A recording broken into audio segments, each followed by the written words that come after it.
Assalamualaikum warahmatullahi wabarakatuh. Kami dari kelompok 6 Lingkungan Bisnis dan Manajemen yang beranggotakan Salsabila Narita Kusnadi dengan nomor NPM 2001301097, Diana Safira Agustina dengan nomor NPM 200130100121, Farah Sahira Nur Aisyah dengan nomor NPM 200130100124, Ari Kusuma Dewa dengan nomor NPM 200130100127, Rina Purwanti dengan NPM 200130100129, Kansa Hasna dengan NPM 200130100132, Nuril Ade dengan NPM 200130100138, Rara Anggita dengan NPM 200130100167, dan Gading Tio dengan NPM 200130100168. Nah, kami di sini akan menjelaskan mengenai bab 7, yakni mengenai perumusan dan pelaksanaan strategi. Apa kekuatan strategi Anda? Sebagai manajer baru, kekuatan apa yang Anda miliki dalam bidang perumusan atau bidang pelaksanaan? Nah, para manajer memiliki kekuatan dan kemampuan yang berbeda-beda dalam merumuskan dan menerapkan strategi. Perumusan dan pelaksanaan merupakan dua cara penting bagi manajer baru untuk menghargai manajemen strategis. Kedua cara ini sangat penting dalam manajemen strategis. Yang pertama ada pelaksana.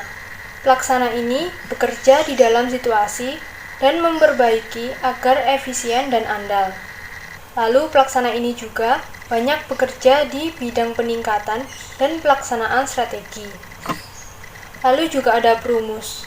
Perumus ini berupaya melahirkan strategi di luar paradigma dan gemar membuat terobosan baru. Lalu, seberapa pentingkah manajemen strategi?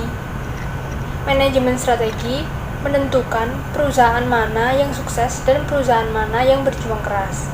Perusahaan sukses memiliki strategi yang dipilih oleh para manajer dan seberapa efektifnya strategi tersebut dilaksanakan atau diterapkan pada perusahaan tersebut. Setiap perusahaan akan selalu berurusan dengan manajemen strategi. Bagaimana mereka mencari cara untuk merespon pesaing, menangani perubahan lingkungan yang sulit, memenuhi kebutuhan pelanggan yang berubah, dan menggunakan sumber daya yang ada secara efektif. Nah, manajemen strategis ini sangat penting di lingkungan masa kini, karena para manajer ini akan bertanggung jawab untuk menyukseskan perubahan mereka di dunia yang cepat berubah ini. Lalu, apakah manajemen strategis itu? Manajemen strategis adalah suatu rangkaian keputusan dan tindakan untuk merumuskan dan melaksanakan strategi yang memungkinkan kesesuaian sangat kompetitif antara perusahaan dan lingkungannya, sehingga dapat mencapai tujuan perusahaan. Tujuan strategi menentukan bagaimana perusahaan kita akan berbeda dengan perusahaan lain. Untuk menjadi berbeda dengan perusahaan lain, maka diperlukan keunggulan bersaing atau competitive advantage yang memberikan ciri khas bagi perusahaan untuk memenuhi kebutuhan para konsumen. Selanjutnya, memanfaatkan kompetensi dasar. Jadi, kompetensi dasar perusahaan adalah sesuatu yang dilakukan oleh perusahaan dengan sangat baik dibanding pesaingnya.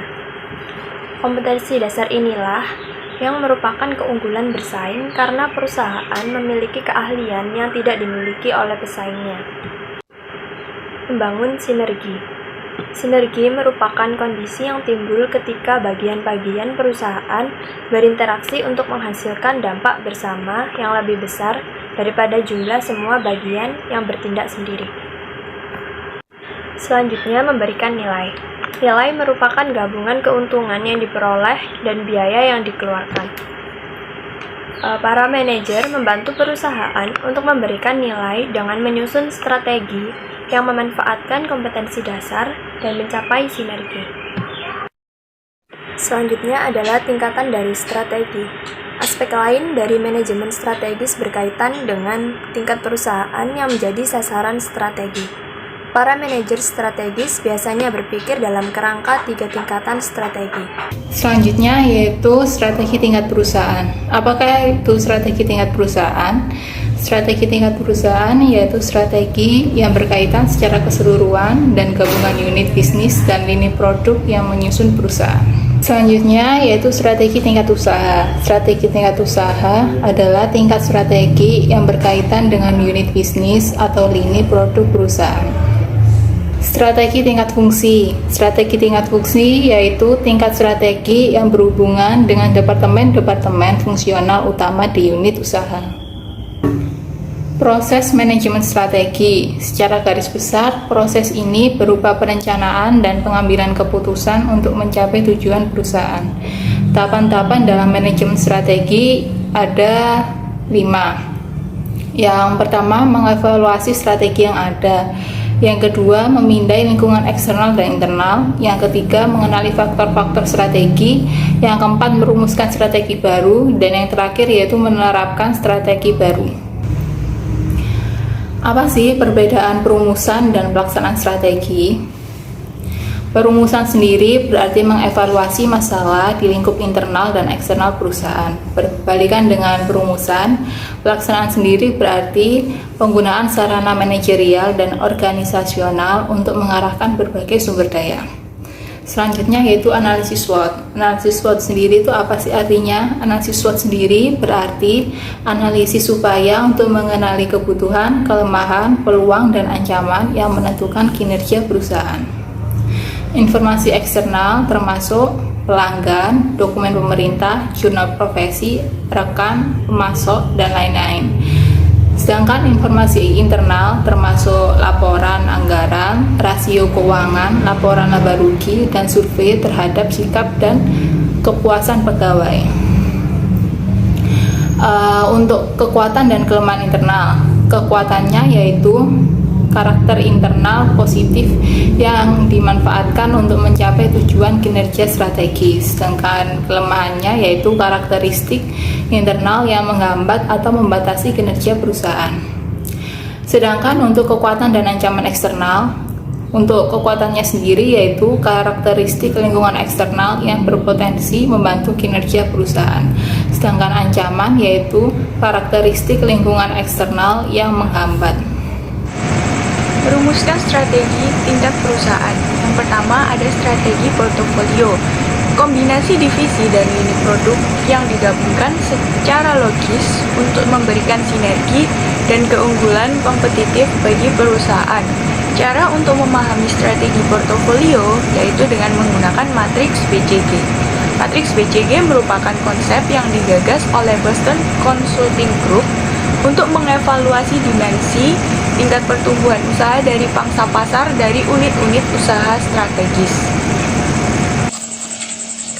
Yang kedua ada strategi diversifikasi. Strategi yang beralih ke jenis lini usaha baru yang bertujuan untuk memperluas usaha perusahaan dalam rangka menghasilkan berbagai barang dan jasa yang berharga. Jenis diversifikasi meliputi diversifikasi terkait, yaitu beralih ke lini bisnis baru yang terkait dengan kegiatan usaha perusahaan. Kedua, ada diversifikasi terpisah, yaitu membuka lini usaha yang benar-benar baru. Dan yang ketiga, ada integrasi vertikal, yaitu membuka lini usaha baru yang memproduksi pasokan yang diperlukan untuk produk atau mendistribusikan dan menjual produk tersebut. Tingkat pertumbuhan bisnis adalah tingkat pertumbuhan seluruh industri. Pangsa pasar menentukan apakah suatu sektor bisnis mendominasi pasar lebih atau kurang. Berikut merupakan matriks BCG menurut Boston Matrix. Dengan penjelasan, kuadran anjing atau dog merupakan tingkat pertumbuhan dan pangsa pasar yang relatif rendah.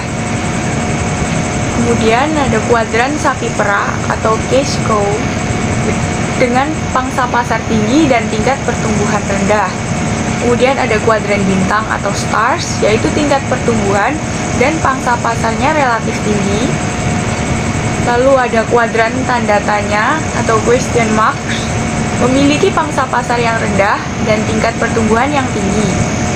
Sehingga dapat disimpulkan bahwa investor harus berinvestasi di perusahaan dari sudut pandang sapi perah daripada anjing. Merumuskan strategi tingkat usaha dengan 5 kekuatan kompetitif Porter meliputi: yang pertama, ada potensi pesaing baru; 2, ancaman produk pengganti; 3, daya tawar pembeli; 4, daya tawar pemasok; dan 5, persaingan antar kompetitor. Strategi kompetitif. Yang pertama ada strategi diferensiasi dengan karakteristik organisasional, bertindak secara fleksibel dan longgar dengan koordinasi antar departemen yang kuat.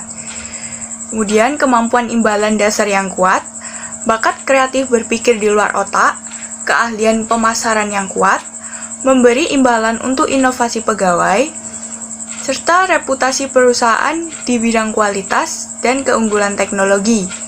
Yang kedua, ada strategi kepemimpinan biaya. Dengan karakteristik organisasional, kewenangan pusat yang kuat, kontrol kendali yang ketat, mempertahankan prosedur operasi standar, teknologi manufaktur yang mudah digunakan, sistem pengadaan barang dan distribusi yang sangat efisien, serta pengawasan ketat, pemberdayaan pegawai secara nyata. Dan yang ketiga, ada strategi fokus dengan karakteristik organisasional, laporan kendali secara rutin dan terperinci, dapat menggabungkan kebijakan di atas untuk mengejar target strategi tertentu, mendorong pemberdayaan pegawai melalui kontak dengan pelayanan, dan mengukur biaya pemberian layanan dan mempertahankan loyalitas pelanggan. Tren baru di bidang strategi. Perusahaan-perusahaan mengalami histeria merger dan akuisisi selama beberapa tahun terakhir.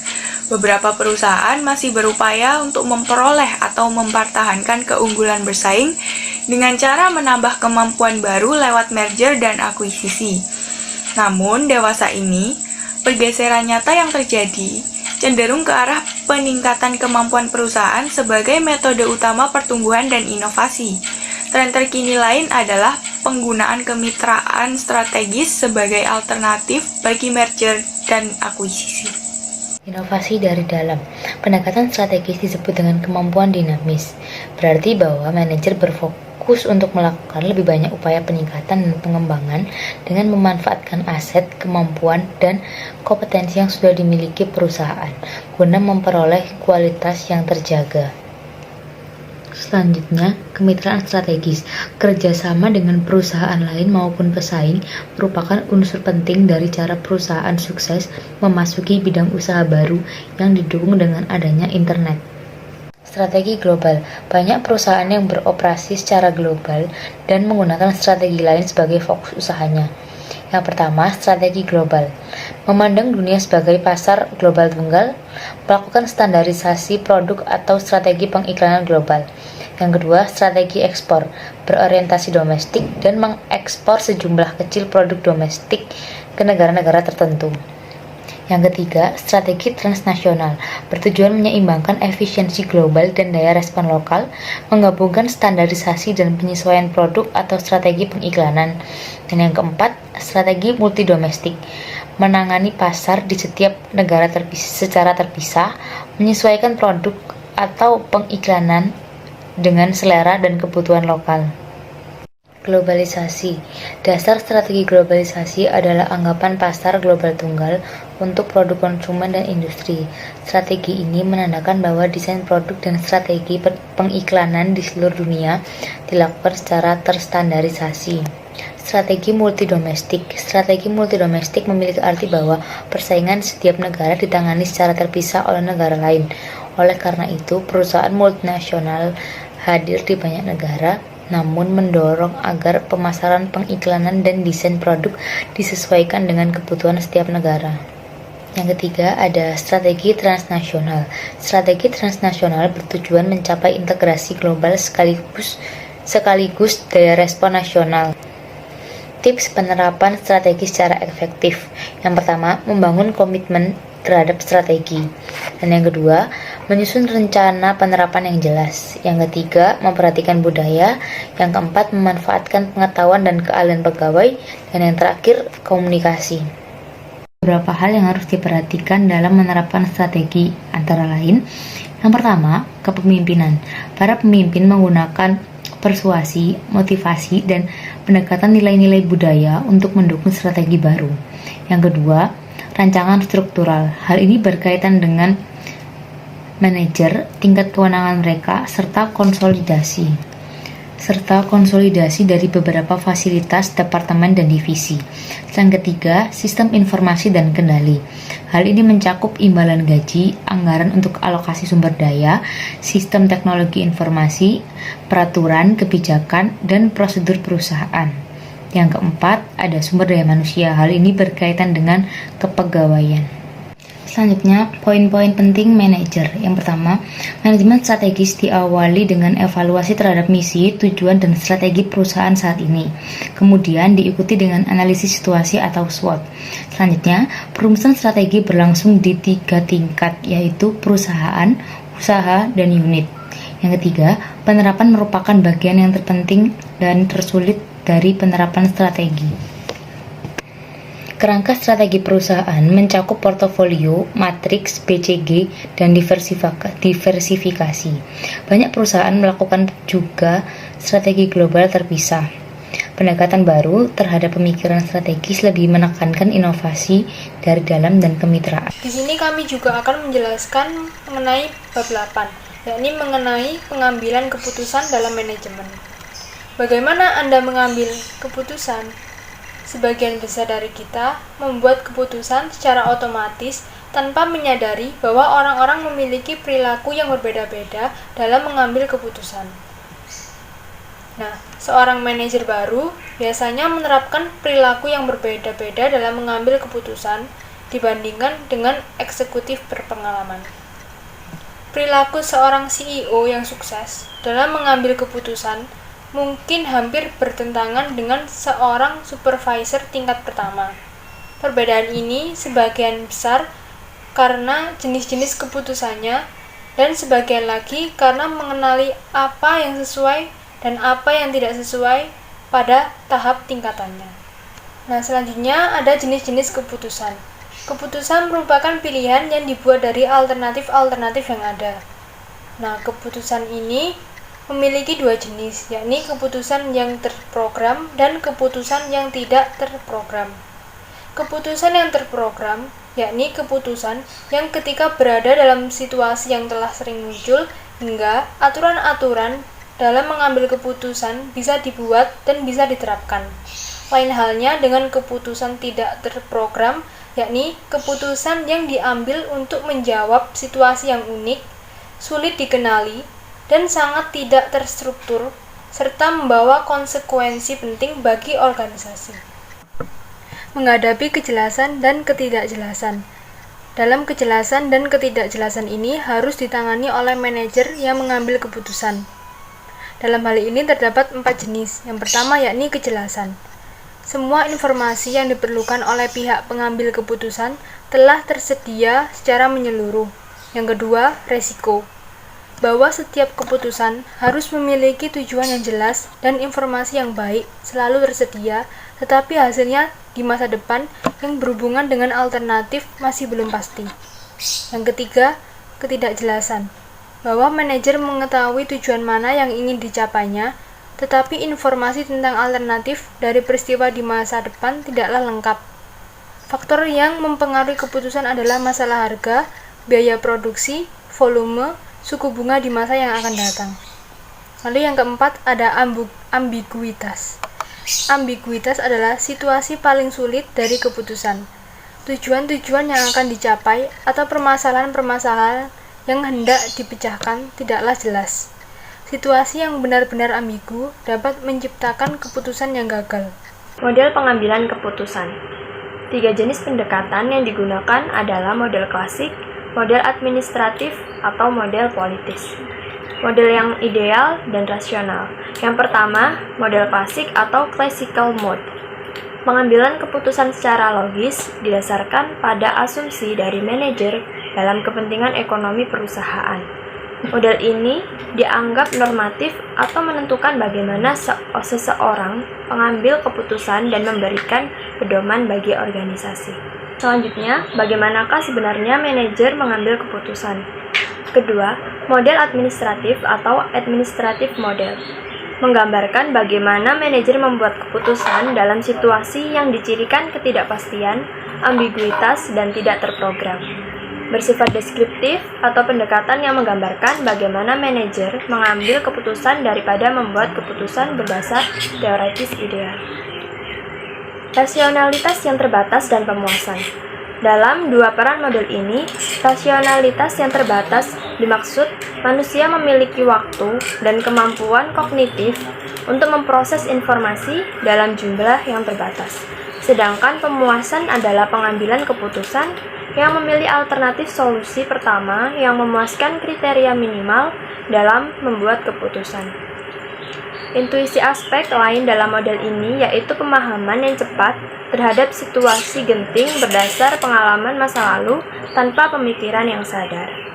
Yang ketiga yaitu model politik. Model politik sendiri yaitu model pengambilan keputusan yang berguna untuk membuat keputusan non prosedural ketika situasi tidak jelas, informasi terbatas, dan ada konflik antar manajer tentang tujuan apa yang ingin dicapai atau tindakan apa yang harus diambil. Untuk pengertian koalisi yaitu aliansi informal antara manajer yang mendukung tujuan tertentu. Sedangkan untuk pengertian pembangunan koalisi sendiri yaitu proses pembentukan aliansi antar manajer yang bertujuan untuk memberikan kesempatan baginya untuk berkontribusi dalam pengambilan keputusan dengan meningkatkan komitmen mereka terhadap alternatif yang akhirnya dipilih. Ciri-ciri model pengambilan keputusan. Ciri-ciri model pengambilan keputusan di sini ada 3, ada klasik, administratif, dan politik. Di klasik sendiri ada yang pertama permasalahan dan tujuan yang jelas, yang kedua kondisi dengan kepastian, yang ketiga informasi yang lengkap akan alternatif dan keluarannya, dan yang terakhir pilihan rasional oleh individu untuk memaksimalkan keluaran. Untuk di administratif sendiri terdapat ciri-cirinya yaitu permasalahan dan tujuan yang tidak jelas, kondisi dengan ketidakpastian, informasi yang terbatas akan alternatif dan keluarannya, dan yang terakhir pilihan pemuasan untuk menyelesaikan masalah dengan menggunakan intuisi. Yang terakhir yaitu adalah di jenis politik. Di jenis politik sendiri memiliki ciri-ciri yaitu tujuan yang banyak dan bertentangan. Selanjutnya kondisi dengan ketidakpastian atau ambiguitas, sudut pandang yang tidak konsisten, informasi yang ambigu, dan yang terakhir tawar-menawar dan diskusi di antara anggota-anggota koalisi. Selanjutnya yaitu langkah-langkah dalam mengambil keputusan. Langkah-langkah dalam mengambil keputusan di sini ada 5 langkah. Pengenalan syarat-syarat sebuah keputusan. Manajer mengambil syarat-syarat dalam mengambil keputusan dalam bentuk masalah maupun peluang. Masalah muncul ketika pencapaian organisasi kurang dari tujuan yang telah ditentukan. Ada beberapa aspek dari kinerja bisnis yang tidak memuaskan. Peluang muncul ketika manajer melihat pencapaian yang potensial yang melebihi tujuan organisasi. Manajer melihat kemungkinan untuk meningkatkan kinerja di atas kinerja kerja yang selama ini telah dilakukan. Diagnosis dan analisis sebab akibat. Diagnosis adalah langkah dalam proses pengambilan keputusan di mana manajer menganalisis faktor-faktor sebab akibat penting yang berhubungan dengan situasi penting. Manajer menanyakan serangkaian pertanyaan untuk menspesifikasikan sebab-sebab penting, antara lain keadaan tidak seimbang seperti apakah yang mempengaruhi kita, kapankah keadaan ini muncul, di manakah keadaan ini muncul, dan apakah kegentingan dari masalah ini. Pengembangan alternatif. Tahap berikutnya yaitu membuat solusi alternatif yang akan menjawab kebutuhan yang ada dan memperbaiki sebab-sebab yang mendasarinya. Alternatif-alternatif keputusan dapat dianggap sebagai alat untuk mengurangi perbedaan antara kinerja organisasi saat ini dan kinerja organisasi yang diharapkan. Pemilihan alternatif yang dikehendaki. Alternatif terbaik adalah yang solusinya paling sesuai dengan tujuan dan nilai-nilai keseluruhan organisasi serta mencapai hasil yang dikehendaki dengan menggunakan sumber daya paling sedikit. Penerapan alternatif terpilih. Tahap penerapan atau implementation adalah tahap di mana kemampuan manajerial, administrasi, dan persuasif yang dimiliki seorang manajer akan digunakan untuk menjamin bahwa alternatif terpilih akan dijalankan. Terkadang, sebuah alternatif tidak menjadi kenyataan karena kurangnya sumber daya dan energi manajer. Ketika para pegawai melihat bahwa manajer melakukan tindakan susulan terhadap keputusan yang telah dibuatnya dengan berusaha mensukseskan penerapan ini, para pegawai pun akan lebih berkomitmen dalam bertindak positif. Evaluasi dan umpan balik. Evaluasi merupakan bagian proses pengambilan keputusan.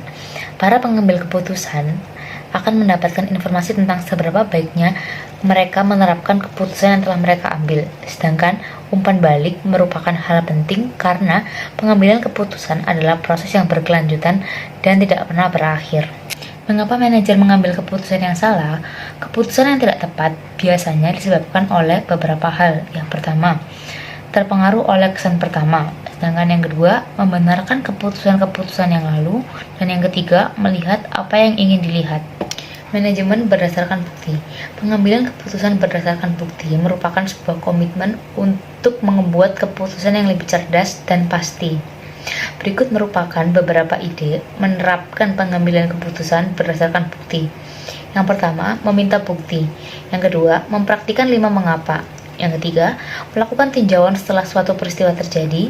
Dan yang keempat, menyeimbangkan ketetapan dan kerendahan hati. Selanjutnya yang kelima, mempertahankan status quo. Dan yang keenam, terpengaruh oleh kerangka masalah. Dan yang terakhir, terlalu percaya diri.